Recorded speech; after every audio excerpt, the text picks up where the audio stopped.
Have you ever witnessed something so wrong you felt it in your gut like a physical blow? That's what Jack Morrell felt that day in Calico Ridge when he saw Isa standing on the auction block, her dress stained with birth blood, her newborn clutched to her chest like the last treasure on earth. Her eyes weren't begging. No, there was something in them harder than that. Dignity, maybe, the kind that makes a man ashamed to look away. Folks say the West was built on grit and gunpowder, but I reckon it was built on choices, good ones and bad ones, and all the souls caught in between. This here's a story that might rile you up before it settles you down, but I guarantee there's light at the end. Sometimes the good Lord works through the most unlikely hands, and sometimes salvation costs exactly $300. Jack Morrell's day begins before dawn, as it always does. His calloused hands move with practiced efficiency, feeding livestock and mending a broken fence. When a young colt gets tangled in barbed wire, Jack's touch turns gentle, his rough voice softening as he speaks to the frightened animal. "Easy there, fella. Ain't nobody gonna hurt you." The ranch hands watch as he spends an extra hour ensuring the colt's wounds are clean and properly treated. The Broken Spoke Ranch sits 10 miles outside Calico Ridge, Texas, not the biggest spread, but respectable. The year is 1879, and the land still bears scars from both drought and war. Jack's modest house stands apart from the bunkhouse where 3 hired hands sleep. At 45, his face is weathered like the Texas landscape, lines etching stories of hard years and harder choices around his eyes. When Solomon, an elderly black stable hand, arrives late with a slight limp, Jack doesn't comment on his tardiness. Instead, he quietly hands the man a jar of liniment for his knee. Solomon nods his thanks, a silent understanding passing between them. "Mr. Jack, I reckon that new colt's gonna make a fine horse with some proper training," Solomon offers. Jack merely nods, a man who measures words like gold dust. "Need to ride into town," Jack tells him. "Got that list for Peterson's store?" "Yes, sir, right here." Solomon pulls a folded paper from his pocket. "Added coffee. We're about out." Jack studies the list, mentally calculating costs against the thin stack of bills in his pocket. Money's been tight since last year's drought.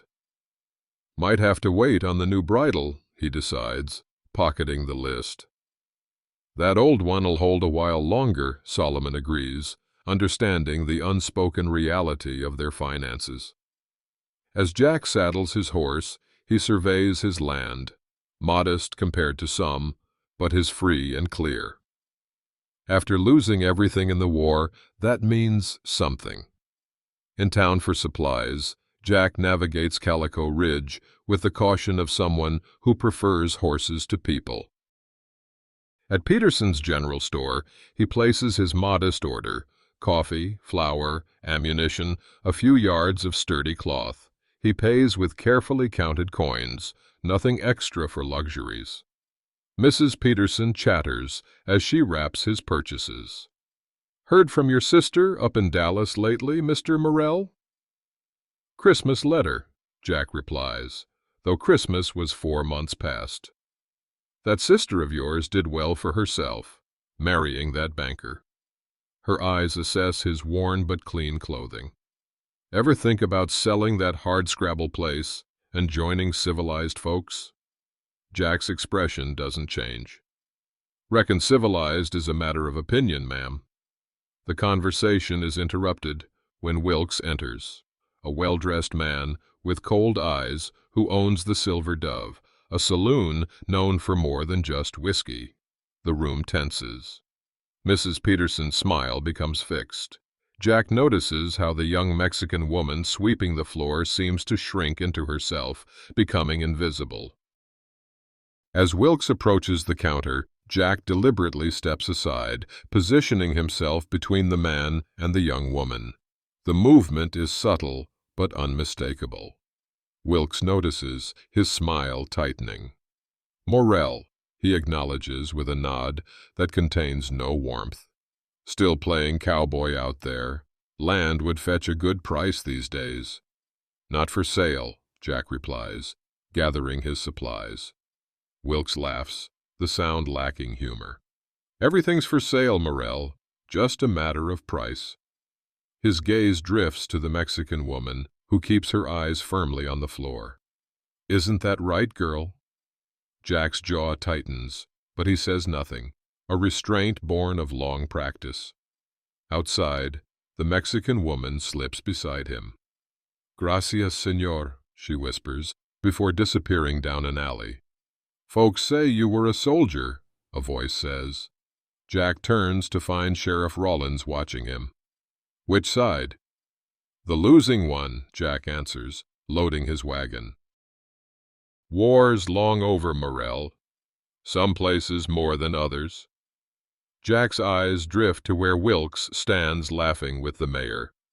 Man like you should be careful about making enemies, Rollins advises, his badge catching the sunlight. Town's changing, best to change with it. Jack mounts his wagon without replying. As he pulls away, he overhears talk of an auction that afternoon, livestock, equipment, and other property from a bankrupt ranch south of town. His milk cow's gone dry, and he could use a replacement. With reluctance, he decides to attend. The auction wasn't in Jack's plans. He hears more details at the livery stable, where he stops to water his horses. The owner, Ferguson, mentions it while checking a loose shoe. Whole place went under when old man Reeves died, Ferguson explains. Banks selling everything. Good cattle stock, I hear. Jack nods, thinking of his dry milk cow. Might look in. Heard they got workers too, Ferguson adds, voice lowering. Bunch brought up from Mexico way. Reeves always had more hands than he needed. Jack's expression darkens. The practice isn't uncommon. Debt contracts that amount to little more than slavery, especially for those who don't speak English. Not interested in that part, he says firmly. The livestock portion proceeds normally in a converted barn at the edge of town. Jack bids on a Jersey cow, but loses to a higher offer. As he turns to leave, the auctioneer announces, "Now for our special lots, gentlemen, recently acquired from south of the border." Murmurs ripple through the crowd as a group of bound workers are led to the block. Most are men who will be sold as ranch hands or railroad workers. Jack starts to walk away, uncomfortable but not unfamiliar with the practice. Then he hears it, a baby's cry. He turns back. The last lot is being brought forward. A young woman, barely more than 20, clutching an infant to her chest. Her dress is stained with blood, her face ashen with exhaustion. Though she's been chained, she stands straight, her eyes fixed on something distant, as if refusing to see the men appraising her. "Now here's a bargain, gentlemen," the auctioneer announces. Young and strong, experienced with housework, bit damaged from whelping, but should heal up fine. Child comes with or without, your preference. Laughter ripples through some of the crowd. Jack feels Solomon beside him, the old man's breathing tight with controlled anger. "Ain't right," Solomon mutters. "Woman just had that baby.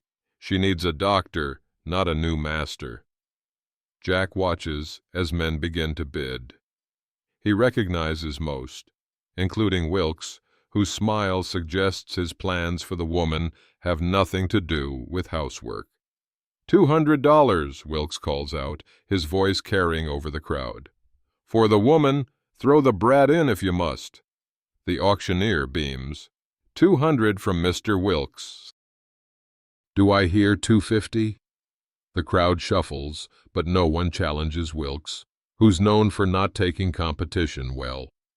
The woman's eyes finally lower, her body seeming to fold in on itself as she realizes her fate. The baby wails again, a thin, desperate sound. "Going once," the auctioneer calls. Jack's hand tightens on his hat, knuckles white.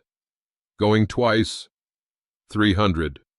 Jack's voice surprises even himself, cutting through the barn like a gunshot. The crowd turns as one, faces showing shock at this challenge to Wilkes. The woman's head lifts slightly, something flickering in her eyes. Not hope exactly, but awareness.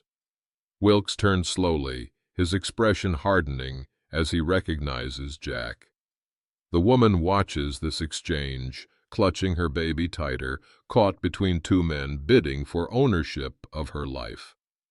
400, Jack repeats, though the words taste bitter in his mouth.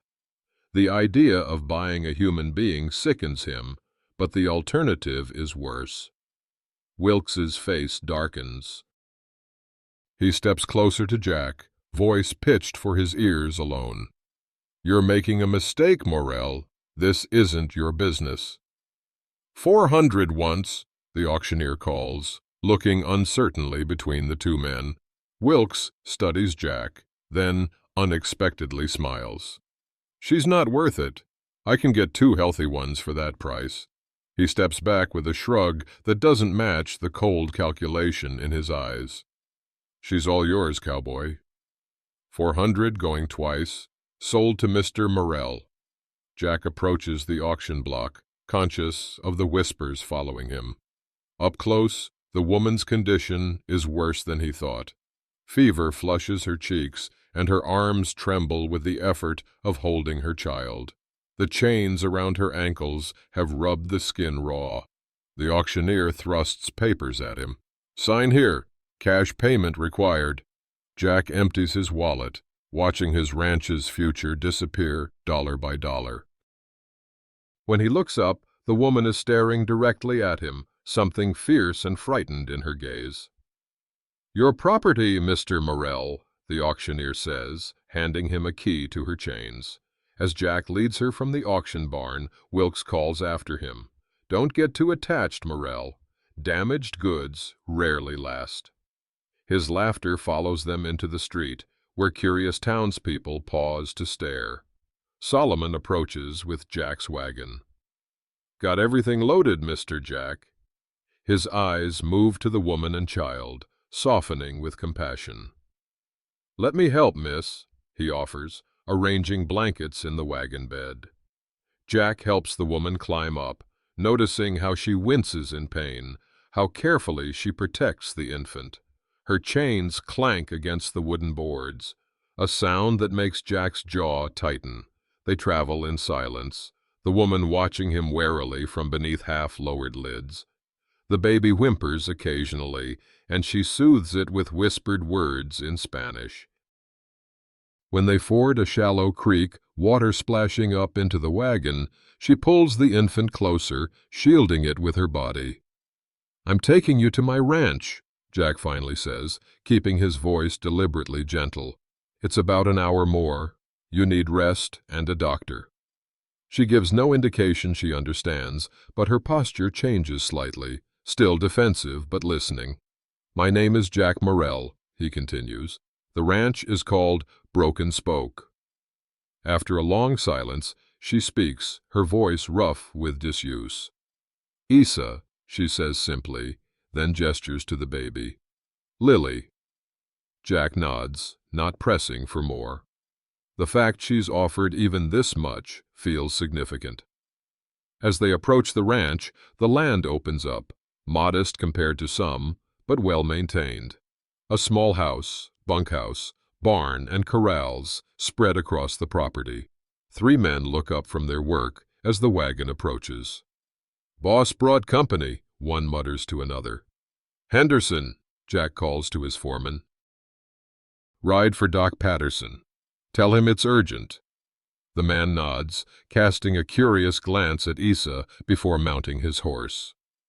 Jack doesn't lead Isa to the main house, but to a small cabin nearby, originally built for a foreman who never materialized.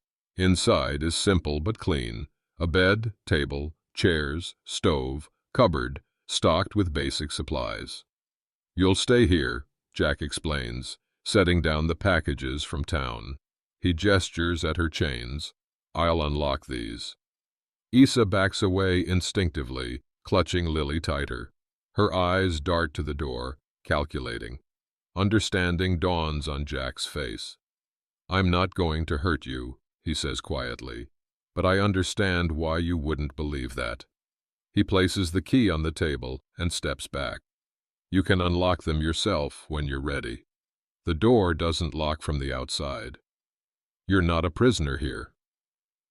Her expression makes it clear she doesn't believe him, but something shifts in her eyes, a flicker of confusion replacing outright fear. There's food in the cupboard, water in the pitcher, clean clothes in the chest. Jack moves toward the door. I'll check on you later, after the doctor comes. He pauses at the threshold. Issa, he says her name carefully. You're safe here. I know that doesn't mean much right now, but it's true. Once alone, Issa remains frozen, Lily clutched to her chest, eyes fixed on the key lying on the rough wooden table. Freedom offered so easily seems like a trap, yet the man's eyes had held no deception she could detect. Doc Patterson arrives an hour later, his buggy raising dust on the ranch road. He's a gruff man in his 60s, with shrewd eyes that miss little. What's this about an emergency, Morrell? He demands, climbing down with his medical bag. Jack explains briefly as they walk to the cabin. The doctor's expression darkens. Bought at auction? In her condition, that's barbaric, even for Calico Ridge. At the cabin door, Jack knocks gently. Issa. The doctor's here. When they enter, Issa is sitting on the edge of the bed, still in her blood-stained dress. The chains remain on her ankles, the key untouched on the table. Lily sleeps in a makeshift nest of blankets beside her. Doc Patterson approaches slowly, speaking in the same tone he uses for spooked horses. Ma'am, I'm a doctor. I'd like to examine you and your baby, if you'll permit it. He conducts his examination with professional efficiency, asking few questions when it becomes clear Issa's English is limited. Outside afterward, his assessment is grim. Childbed fever, exhaustion, malnutrition. She's lucky to be alive, and that baby too. What were you thinking, Jack? Buying a woman in her condition? I couldn't leave her to Wilkes, Jack answers simply. The doctor's expression softens slightly. No, I suppose you couldn't. He hands Jack medicines and instructions. She needs rest, food, clean water. And Jack, he adds, Wilkes won't take this lightly. You've embarrassed him. Man like that doesn't forget. After the doctor leaves, Jack returns to find Issa sitting exactly where he left her, chains still in place, face expressionless. The doctor left medicine, he explains, setting it on the table. It will help with the fever. As he turns to leave, Issa speaks, her voice barely audible. Why? Jack pauses at the door, considering the question. I don't rightly know, he answers honestly. Issa clutches her baby tighter. What you want? From me? The implication is clear. Jack's face hardens. Nothing. When you're well, you can stay or go as you please. Disbelief flashes across her face, quickly masked. No one buys for nothing. I didn't buy you, Jack clarifies, the words bitter in his mouth. I bought your freedom. There's a difference. Before she can respond, shouting erupts outside. Jack steps onto the porch to find Henderson in heated argument with 3 riders, men from neighboring ranches. Problem? Jack asks, approaching them. One man spits tobacco juice near Jack's boots. Heard you brought home foreign trouble. Thought you should know. Folks around here don't take kindly to men who mix with Mexican women. My business is my own, Jack replies evenly. Not when it affects all of us, another argues. Start treating them like equals. They'll get ideas. Next thing, all our workers will want proper pay, proper treatment. You should sell her to Wilkes, the third suggests. He's offering to take her off your hands, no questions asked. 500 cash. Jack's hand drifts toward his holstered revolver. Time for you boys to leave. Inside the cabin, Issa listens, understanding enough to know her fate hangs in balance once again. She looks at the key still lying on the table, then at her sleeping daughter. For the first time since her capture, she feels something beyond fear, a seed of fierce determination taking root. As the men's voices fade, she reaches for the key. That night, fever consumes Issa. The baby's cries go unanswered as she slips in and out of consciousness, memories blending with present reality. In fevered dreams, she's back in her village near Monterey, before the raiders came. She sees her mother's face, hears her grandmother's songs about saints and survival, the smell of cooking beans and fresh tortillas, her father's rare laugh, then smoke fills her lungs, screams replace songs, men on horseback with covered faces, ropes and chains, women separated from men, children torn from mothers, the long forced march north, days bleeding into weeks, those who fell behind, never seen again. Mercancía, the raiders called them. Merchandise. The baby's wailing finally penetrates her delirium. Issa forces herself upright, every movement an agony. The cabin swims before her eyes as she fumbles for her child. Silencio, pequeña, she whispers, opening her dress with trembling hands to nurse. The baby latches hungrily. In the dim moonlight filtering through uncurtained windows, Issa studies her surroundings. The cabin is simple but solid, better than anywhere she's slept since her capture. A real bed with clean blankets. Food in the cupboard. Medicine on the table, untouched. She doesn't trust it yet. The man, Jack, had seemed different from others who've owned her, but experience has taught Issa that kindness rarely lasts. It's usually just another form of control. First comes gentle treatment, then expectations, then punishment when those expectations aren't met. She's seen it with other captive women, especially those who caught a master's eye. When the baby finishes nursing, Issa forces herself to stand. Dizziness nearly overwhelms her, but determination drives her forward.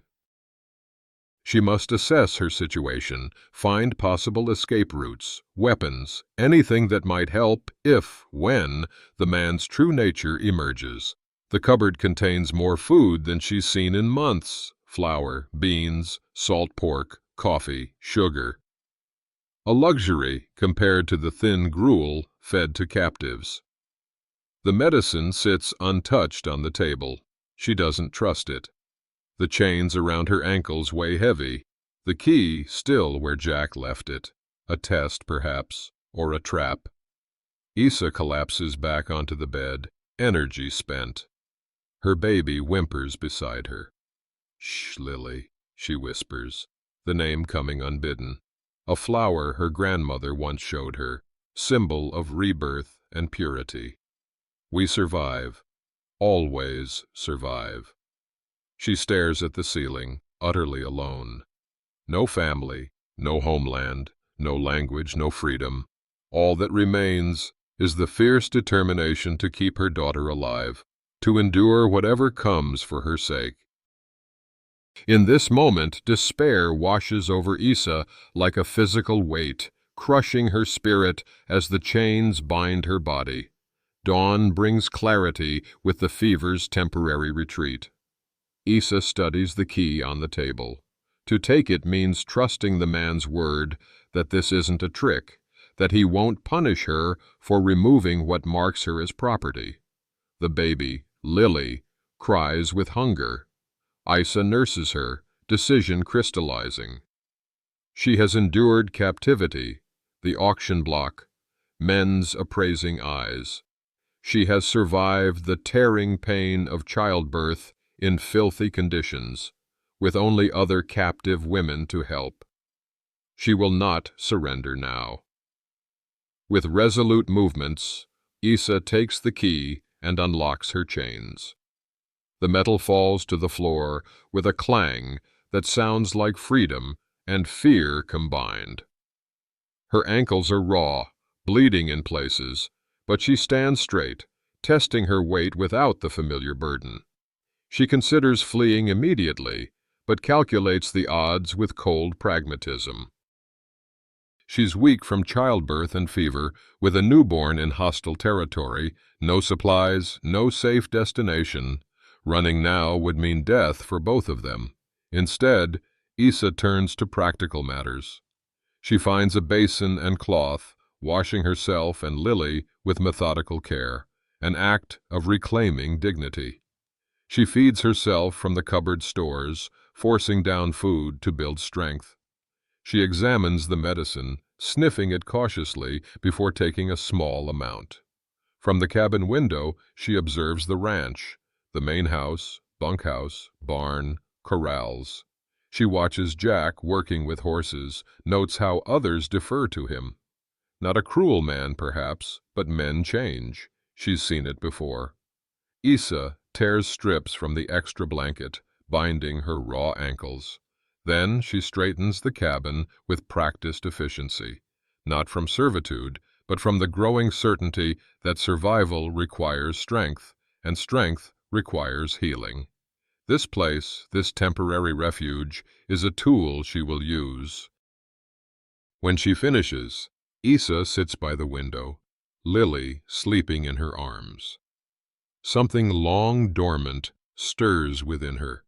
Not hope, exactly, but fierce resolve. They will not break her. She will protect her daughter. She will find a way forward, even through this darkness. A knock at the door startles Isa from half-sleep.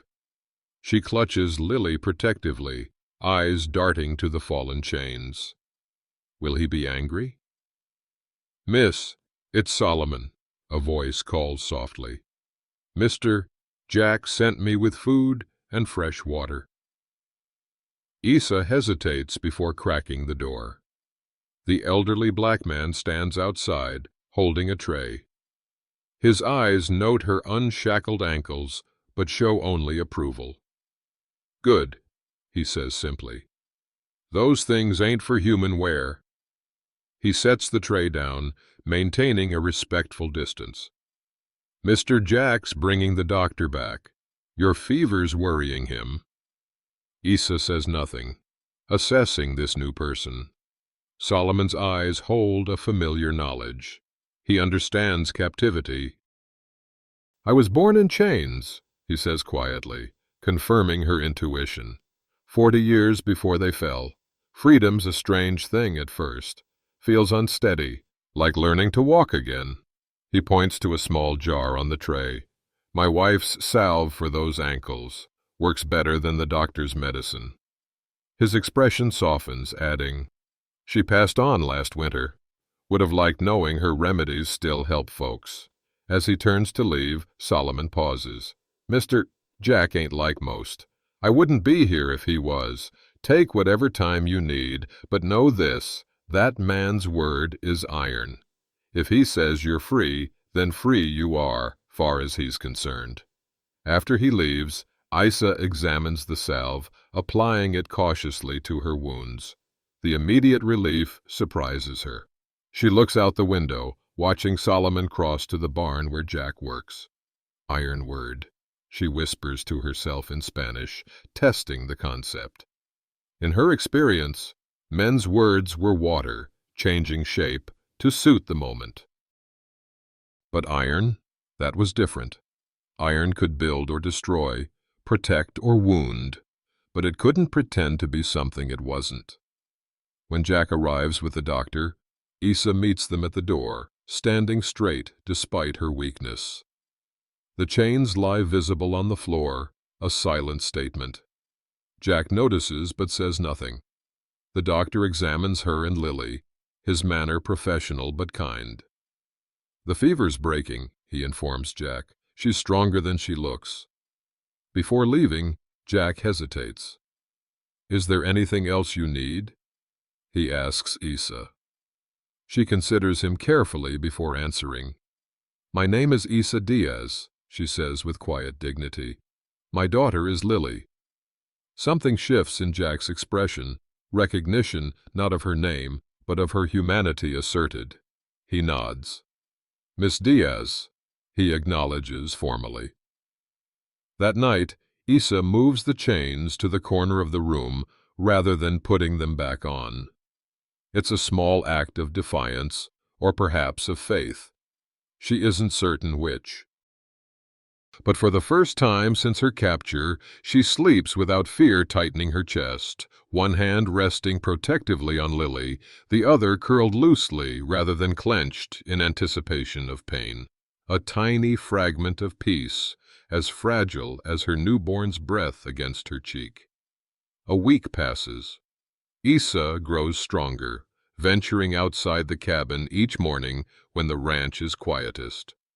On the 5th day, she encounters an elderly woman hanging laundry behind the main house. "Well, you're up and about earlier than expected," the woman observes, sizing Isa up with frank assessment. "I'm Martha Abernathy, midwife and nurse hereabouts." Isa clutches Lily protectively, uncertain of this new person. "Oh, put your hackles down, girl. If I meant harm, I wouldn't announce myself." Martha continues pinning sheets with brisk efficiency. "Jack asked me to check on you, but you were sleeping when I came by yesterday." "You are friend of Jack?" Isa asks cautiously, her English broken but improving. Martha snorts. "Friend? That man doesn't have friends. Too stubborn, too private. But he's a good man, which is rarer than friendship in these parts." She steps closer, hands extended. "May I see the little one?" After a moment's hesitation, Isa allows Martha to examine Lily. The older woman's hands are gentle but confident. "Strong little girl," Martha approves. "Takes after her mama, I'd wager." She invites Isa to help with the laundry. As they work side by side, Martha shares her own story. Widowed young, forced to support herself, finding purpose in bringing life into the world and tending the sick. She speaks matter-of-factly about the challenges of being a woman alone in this territory.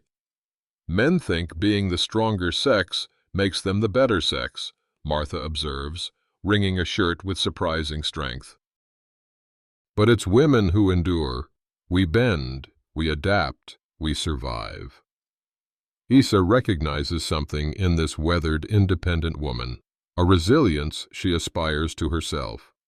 When Martha offers to teach her more English and local customs, Isa accepts with the first genuine smile since her arrival. "Good," Martha says, noting the smile with satisfaction. "You'll need your strength and your wits about you.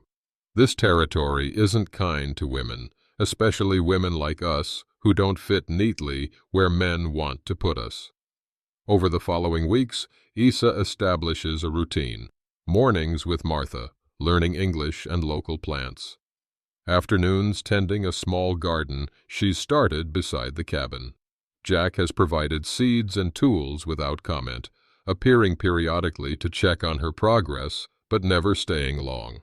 Solomon becomes another ally, teaching Isa practical skills, how to repair the cabin's loose shutter, which snakes are dangerous, where to find the sweetest berries on the property.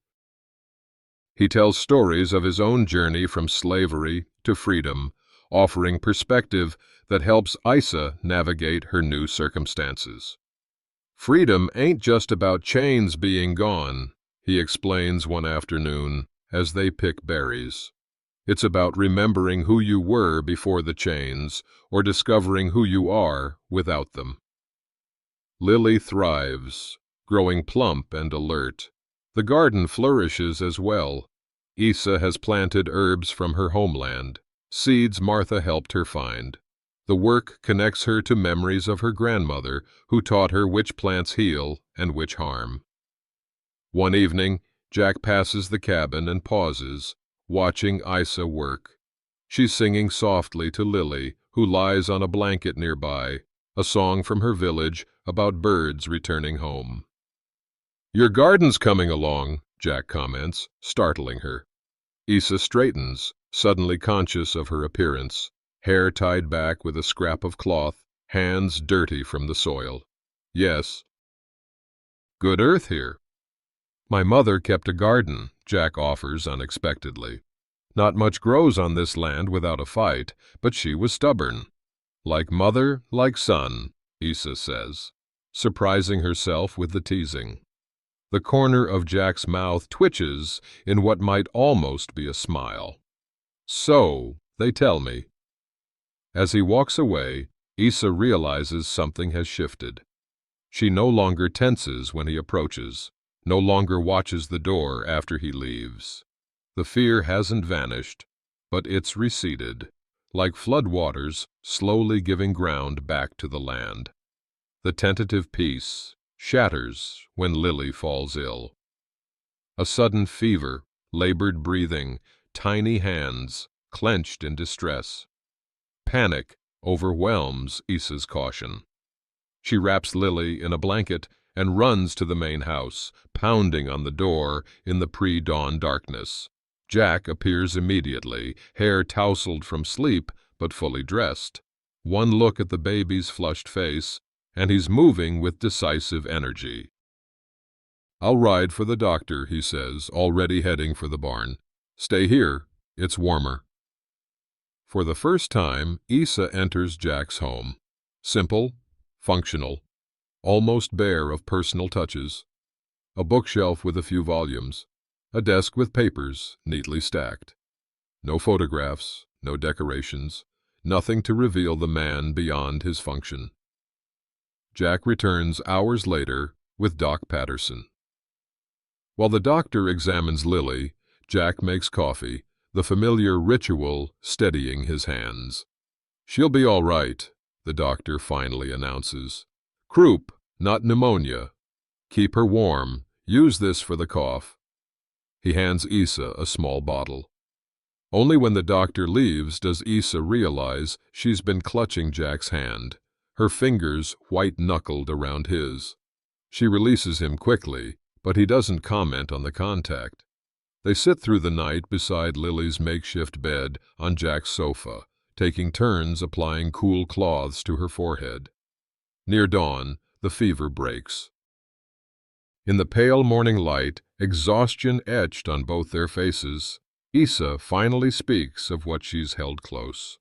Her father, American soldier. He promised marriage, safety. Her voice hardens. He left. Then raiders came to village. They took all young women.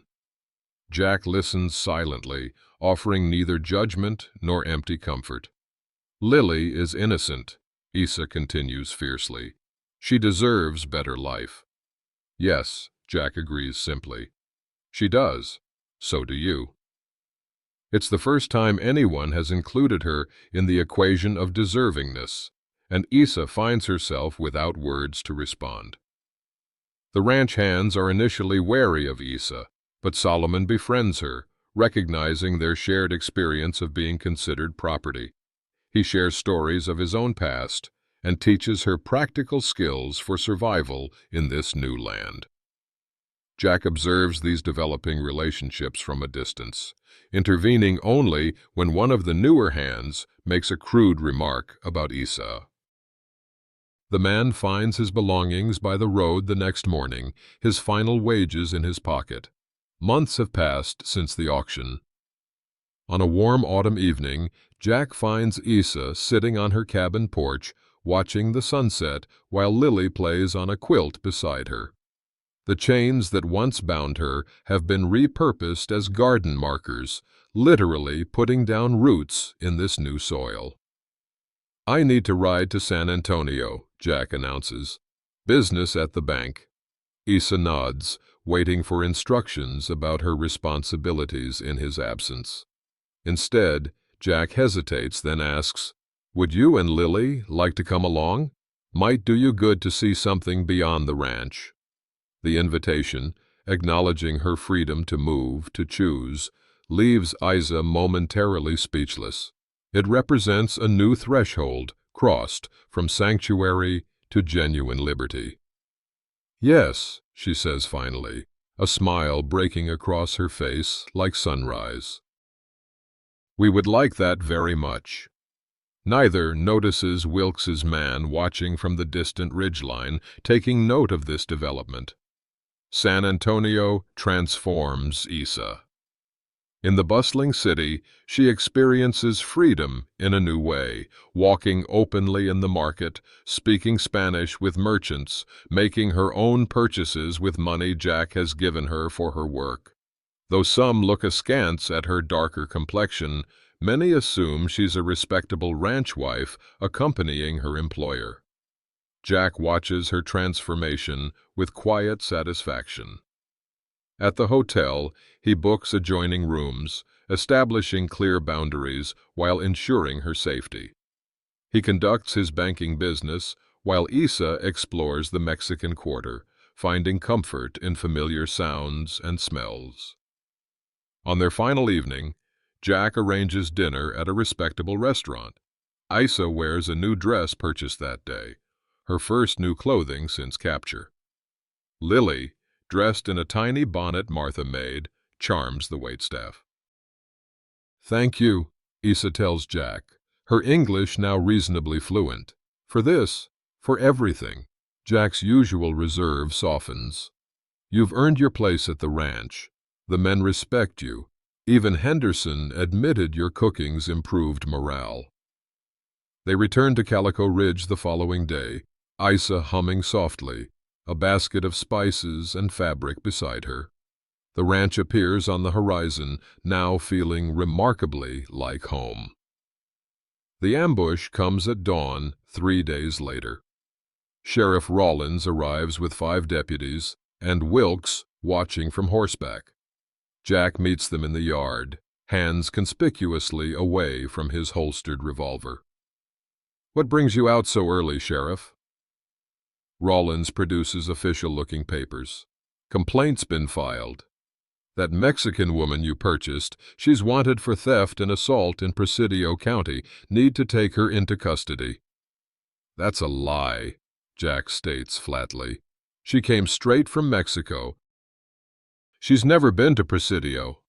"Papers say different." Rawlins shrugs. "Signed by a judge and everything." Solomon emerges from the barn, positioning himself where he can see the cabin. Jack catches his eye, a silent message passing between them. "She's not here," Jack lies. "Took her and the child to my sister's in Dallas. Better opportunities there." Wilkes rides forward. "Funny coincidence. My man saw all 3 of you return from San Antonio just days ago." Jack's expression hardens as he realizes they've been watched. "I want to see those papers." As the sheriff hands them over, deputies spread out, surrounding the main house and approaching the cabin. Jack scans the documents, recognizing the elaborate fraud, descriptions matching Isa perfectly, crimes dated after her capture, witness signatures from Wilkes's own employees. "This is fabricated," Jack argues. "I'll take it to the territorial judge." "You're welcome to," Rawlins replies. "After we take her into custody." "Law's the law." A scream erupts from the cabin. 2 deputies drag Isa outside, her hands already bound. Lily wails in the arms of a 3rd man. "Let her go!" Jack moves forward, but freezes when Rawlins draws his weapon. "Don't make this worse, Morrell. She's going to jail pending transfer to Presidio. Baby goes to the orphanage unless someone claims it." Wilkes steps forward smoothly. "I'll take responsibility for the child, as a Christian duty." Isa struggles wildly. "No! Jack! He takes Lily. I never see her again." The ranch hands emerge from the bunkhouse, drawn by the commotion. Henderson steps forward, hand on his holstered gun. "Boss, what's happening?" "Stand down," Jack orders, seeing the deputy's nervous trigger fingers. "No one's getting shot today." Martha arrives, having ridden out for her regular visit. Assessing the situation quickly, she approaches Rollins. "Sheriff, surely you're not separating a mother from her nursing infant. That's tantamount to sentencing the child to death." Rollins hesitates. "The law doesn't specify." "I'll take the child," Martha interrupts firmly. "As the county midwife, I'm qualified to care for an infant." Wilkes's smooth facade cracks. "The woman's a criminal. She has no rights." "Even criminals' children deserve proper care," Martha counters, standing her ground. After tense negotiation, it's agreed that Martha will take Lily temporarily. As Issa is loaded into the prison wagon, she locks eyes with Jack. "You promised," she says, betrayal and desperation in her voice. "You said I was free." Jack stands helpless as the wagon pulls away, Wilkes following with a triumphant smile. Martha clutches Lily, who screams for her mother. The ranch hands watch in grim silence, Solomon's head bowed in familiar sorrow. Calico Ridge's small jail was never meant for long-term prisoners, especially not women. Issa's cell is little more than a cage exposed to the eyes of any passerby. Rollins makes it clear that his protection extends only to keeping her alive until transfer to Presidio, nothing more. Jack visits immediately, bringing food and blankets that Rollins reluctantly allows. "I'll fix this," Jack promises through the bars. "I've sent for a lawyer from San Antonio. The territorial judge will see these charges are false." Issa's eyes are hollow with despair. "He will take Lily. Wilkes, he finds way." "Martha has her," Jack assures her. "She won't let anyone near that child." But Issa's fears prove prescient. 2 days later, official papers arrive. A court order demanding Lily be placed in the county orphanage for proper Christian care. Martha is forced to surrender the baby, though she creates such a scene that half the town witnesses her accusations of corruption. Jack visits the orphanage, only to be told by the pinch-faced matron that Mr. Wilkes has generously offered to place the half-breed child with a good Christian family, and that Lily has already been removed to his care. When Jack demands to know where, he's met with righteous indignation and threats to call the sheriff. The community fractures along moral lines. Some condemn the separation of mother and child. Others say Issa deserves punishment for unnamed foreign ways. When Jack's lawyer arrives, he finds the judge conveniently away on circuit, not expected back for weeks, long after Issa's scheduled transfer to Presidio, a journey few survive. Solomon brings news that Wilkes has been seen with Lily at his home outside town. "The man's presenting himself as some kind of savior," Solomon reports bitterly. "Says he's protecting an innocent child from criminal influence." Henderson and the ranch hands grow increasingly restless, offering to break Issa out by force. Jack refuses. Such action would make them all outlaws, helping no one. "The law has failed her," Martha declares after another fruitless appeal to Rollins. "When law fails, decent folks must find another way." On the night before Issa's scheduled transfer, Jack sits alone in his darkened house. On the table before him lies the bill of sale from the auction, the paper that once gave him ownership of Issa but couldn't protect her freedom. Beside it sits his father's pocket watch, his mother's wedding ring, and the deed to the Broken Spoke Ranch, everything of value he possesses. A knock interrupts his thoughts. Henderson enters without waiting, expression grim. "Just came from town. Overheard Wilkes and Rollins talking. There won't be any transfer to Presidio." Jack looks up sharply. What do you mean? Accident planned for the transport. Prisoner tried to escape, got shot. Neater that way, they figure. Jack's hand closes around his father's watch. Get the men ready, all of them. Henderson hesitates. This means crossing a line, boss. No going back. That line was crossed when they took a mother from her child, Jack responds, standing. I made her a promise. Freedom or death, nothing in between. As Henderson leaves, Jack tucks his valuables into a leather pouch. Whether for bribes, bargains, or a new life elsewhere, everything he has will serve one purpose now, keeping his word.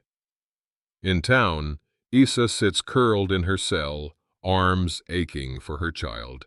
A guard snores nearby, bottle emptied beside him. From the shadows outside, Solomon's voice comes soft as a whisper. Hold on, Miss Isa. Help's coming. He slips a small metal file through the bars before disappearing into the night. For the first time since her capture, Isa feels something stronger than fear or hope. A cold, fierce determination that would have frightened those who thought her merely a victim. As she works the file against her cell lock, her thoughts aren't of escape, but of reclaiming what's hers. Mother and child will not remain separated. Not while she draws breath. Judge William Foster arrives in Calico Ridge unannounced, a day ahead of schedule. At 65, the territorial circuit judge has a reputation for uncompromising fairness. He steps from the stagecoach directly into the brewing conflict. His first action is visiting the jail. Sheriff Rollins, caught off guard, scrambles to explain Isa's presence.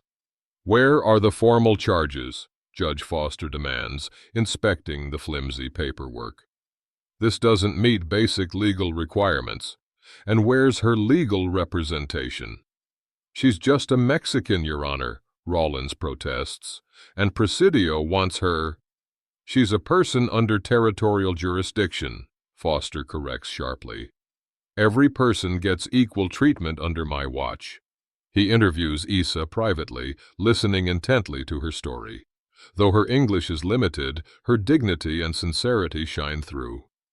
When she describes being separated from Lily, the judge's face darkens with anger.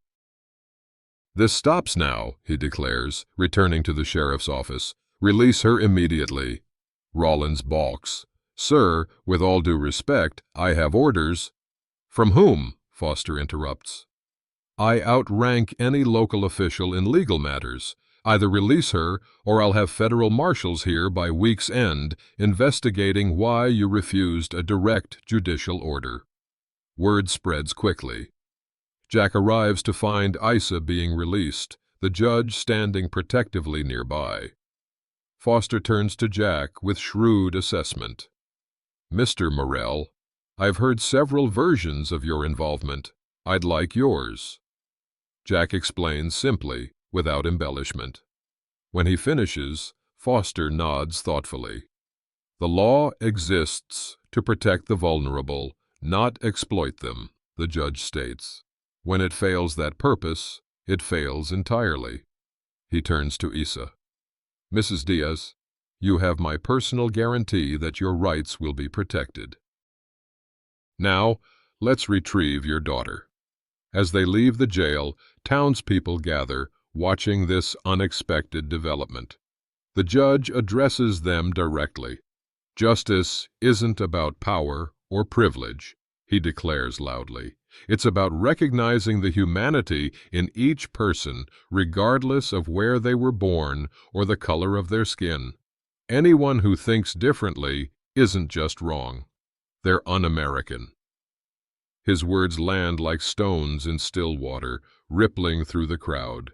Some look away, ashamed. Others stand straighter, emboldened. Jack watches this moral authority at work with new hope. Sometimes, it seems, the system can correct itself when the right person stands at the right moment. Judge Foster's first demand is to see Lily. He, Jack, and Isa proceed to Wilkes's property, a grand house on the edge of town. The judge's presence compels Wilkes to receive them, though his smile doesn't reach his eyes. Judge Foster, what an unexpected honor. To what do I owe? The child, Foster interrupts. Bring her immediately. Wilkes's facade cracks slightly. The orphan. She's being tended by my housekeeper. The poor thing was in terrible condition. Mr. Wilkes, Foster says quietly, I've reviewed the so-called legal documents you've manufactured. Forgery of court papers is a federal offense. Wilkes pales, but recovers quickly. A misunderstanding, surely. I was merely acting in the child's best interest until proper. A baby's cry interrupts him. Isa moves toward the sound instinctively, but Wilkes steps in her path. This woman abandoned her child, he claims desperately. Ask anyone in town. She's unfit. She was unlawfully imprisoned, Foster corrects, by conspirators who will face justice. The child, Mr. Wilkes, now. When Lily is finally brought out, she's clean but clearly distressed, reaching desperately for Isa with recognition that disproves any claim of abandonment. Their reunion brings tears even to the judge's eyes. Outside, they find Martha waiting with Solomon and Henderson. News travels fast in small towns. What now? Martha asks, observing Wilkes watching darkly from his window. Now we build a case, Foster explains. This goes beyond one woman and child. There's a pattern of corruption here that needs addressing. At the town's small hotel, an unlikely war council forms. Judge Foster presides, but it's Isa who speaks first, surprising everyone. Not just me, she says firmly. Others like me, many women, children, sold, used, discarded. Her English falters, but her conviction doesn't. We must stop them, all of them. Martha nods in agreement. I've treated too many girls from Wilkes's establishment. Foreign women brought here under false pretenses, kept in debt servitude. Solomon adds his own observations of human trafficking disguised as labor contracts. Henderson and the ranch hands contribute accounts of corruption they've witnessed. Judge Foster takes detailed notes, building a comprehensive case against both Wilkes and his official enablers. As the meeting concludes, Foster addresses the group. What you're doing takes courage. Wilkes has powerful friends, even in the territorial government. There will be pressure to abandon this fight. Jack looks around at the unlikely alliance, a respected judge, a midwife, a former slave, ranch hands of various backgrounds, and a Mexican woman once sold at auction. Some things are worth fighting for, he says simply, even against bad odds. The next days bring purpose and urgency. Judge Foster establishes temporary court in the town hotel, taking sworn statements from witnesses. Many come forward now that protection is offered. Mexican workers, girls from Wilkes's establishment, merchants pressured into corrupt arrangements. Isa's story becomes the centerpiece, her journey from capture to auction to imprisonment, revealing a systematic trade in human beings. Her testimony, translated when her English fails her, brings hardened men to tears and women to righteous anger. Jack's ranch becomes a sanctuary. Foster stations 2 deputy marshals there to ensure safety for witnesses. The ranch hands embrace their role as protectors, standing guard in shifts.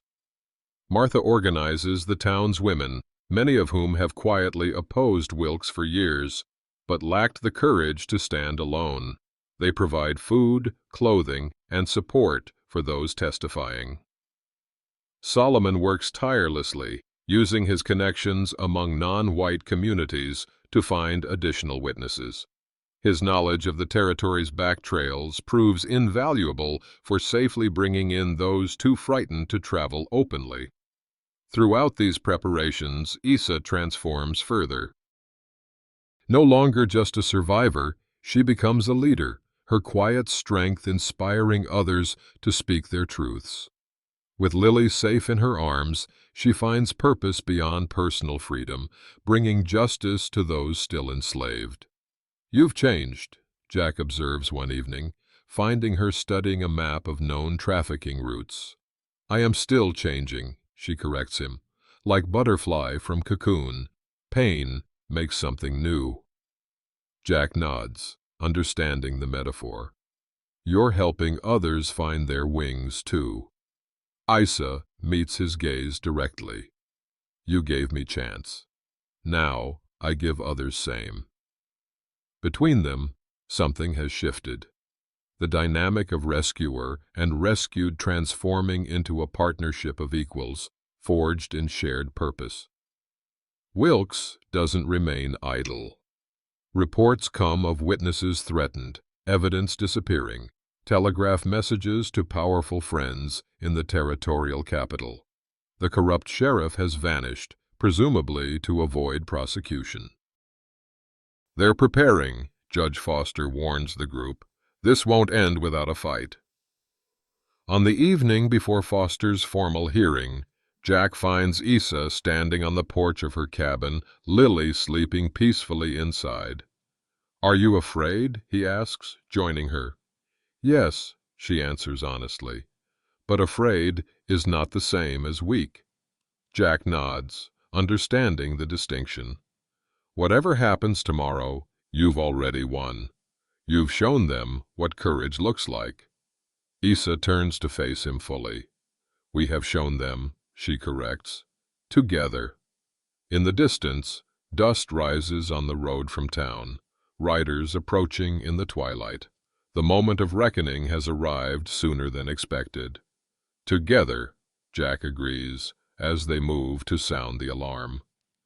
The riders approaching the ranch aren't Wilkes's men, but federal marshals sent by Judge Foster, bringing news that Wilkes has fled, taking valuable evidence and witnesses with him. The formal hearing must be delayed. "He's heading for Mexico," the lead marshal explains. "Plans to cross at Eagle Pass with his property before reestablishing elsewhere." Isa's face hardens at the thought of more women suffering her fate. "We must stop him." The marshals hesitate. "We don't have jurisdiction across the border." "I don't need jurisdiction to do what's right," Jack states, already preparing to ride. By dawn, an unlikely posse assembles: Jack, Henderson, and 3 ranch hands, Solomon despite his age, the marshals reluctantly joining, and most surprisingly, Isa herself. "Lily stays with Martha," she declares when Jack objects.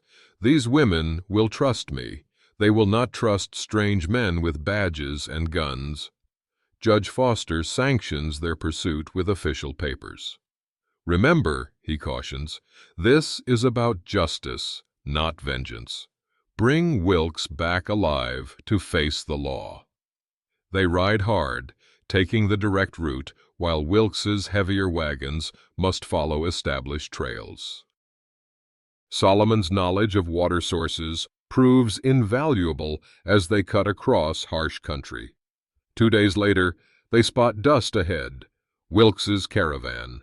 As they close the distance, they see 3 covered wagons guarded by hired guns. The marshals insist on a proper approach. "Federal marshals, halt in the name of the law." Predictably, Wilkes' men open fire. The marshals and ranch hands return fire, while Jack and Isa circle wide, approaching the wagons from behind. Inside the first wagon, they find what they feared: women and girls bound for border brothels. Isa speaks rapidly in Spanish, assuring them of safety while Jack cuts their bonds. Wilkes himself emerges from the second wagon, pistol raised.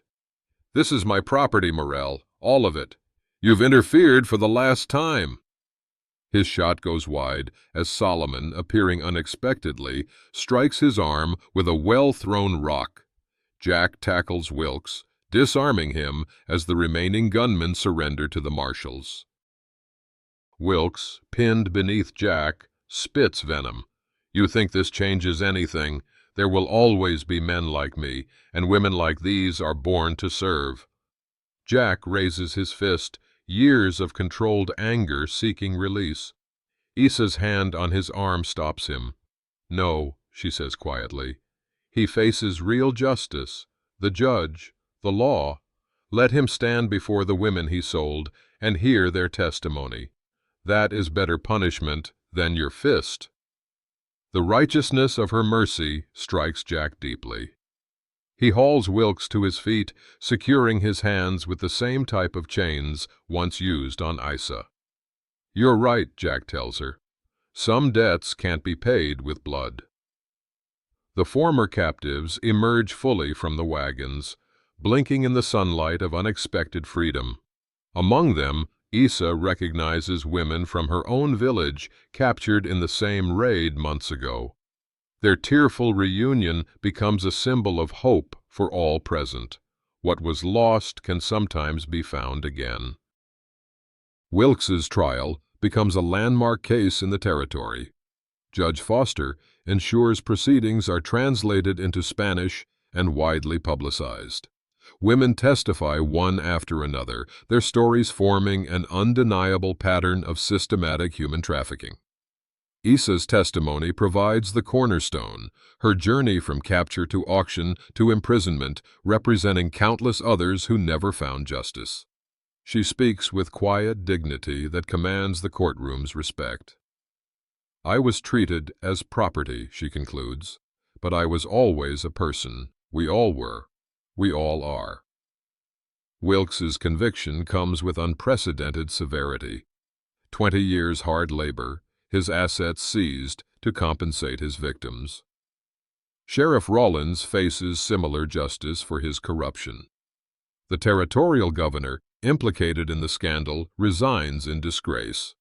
Judge Foster establishes legal precedent that will protect others in the future. No human being can be property, his ruling states explicitly. Any contract or agreement treating persons as such is hereby null and void under territorial law. For the rescued women, choices emerge. Some return to Mexico with official papers ensuring their protection. Others, with nowhere to return to, accept Judge Foster's arrangement with the Sisters of Mercy in San Antonio: shelter, education, and legitimate employment. Issa faces her own choice as the trial concludes. Judge Foster offers her official American papers and recommendations for work in San Antonio. You have a remarkable mind, Mrs. Diaz, he tells her. With education, you could become a translator, perhaps even a teacher. Martha offers her partnership in the midwife practice. You have a healer's hands, she observes. I'm not getting any younger, and women need women to tend them. The night before decisions must be made, Jack approaches Issa on her cabin porch. Months of shared purpose have created something neither can easily name. You have choices now, Jack says.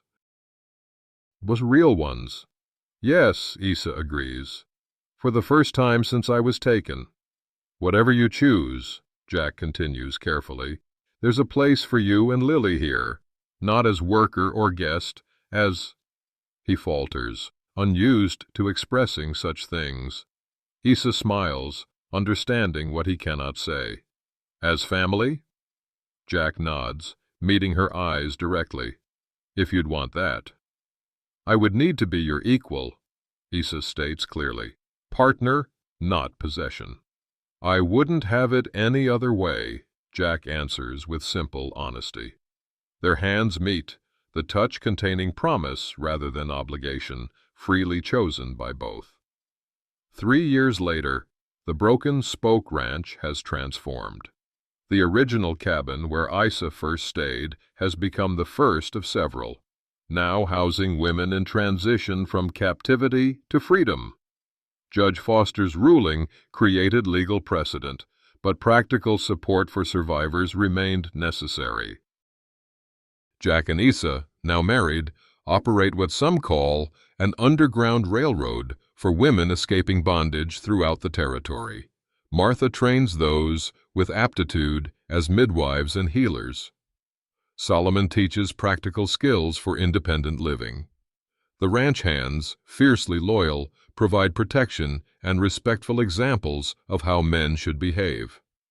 Lily, now 4, plays with 2 younger siblings, children born of choice and love rather than coercion.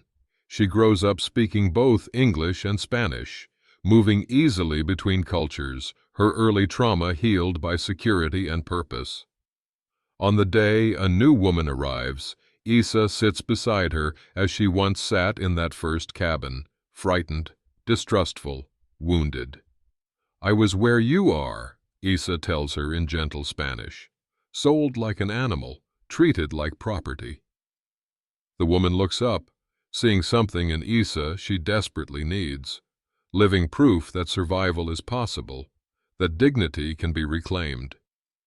"Will it always hurt this much?" she asks. "No," Isa answers truthfully. "The pain changes. It becomes part of your strength, not your weakness." From the doorway, Jack watches this exchange with quiet pride. The woman he once purchased for $300 now stands as the heart of something far more valuable, a place where freedom isn't just a legal concept, but a lived reality. In the garden behind the cabin, the chains that once bound Isa have been hammered into tools, garden stakes supporting plants that heal and nourish. What was meant to confine now helps things grow. I reckon there were times during this tale when your blood boiled hotter than a Texas summer. Seeing a woman and her newborn babe treated like cattle tends to light a fire in any decent person's heart. That anger you felt, it's kin to what Jack felt standing in that auction barn. Sometimes the good Lord plants that fire in our bellies to get us moving when something ain't right. Truth is, the Isas of this world still exist today. Folks treated as less than, their dignity stripped away by those who see them as means to an end rather than souls created in God's image. And there are still Wilkses, too, men who profit from pain and hide behind respectability. But remember this, there are also Jacks and Marthas and Solomons, ordinary folks who choose to do right even when it costs them something.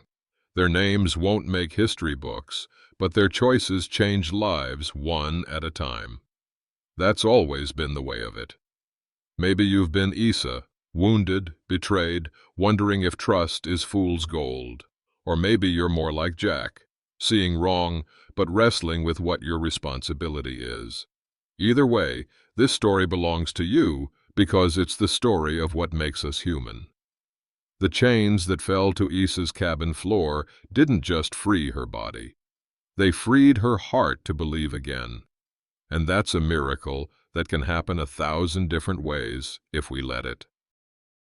Next time you see someone standing alone against a tide of wrong, remember, that's what courage looks like in working clothes, and maybe, just maybe, stand alongside them.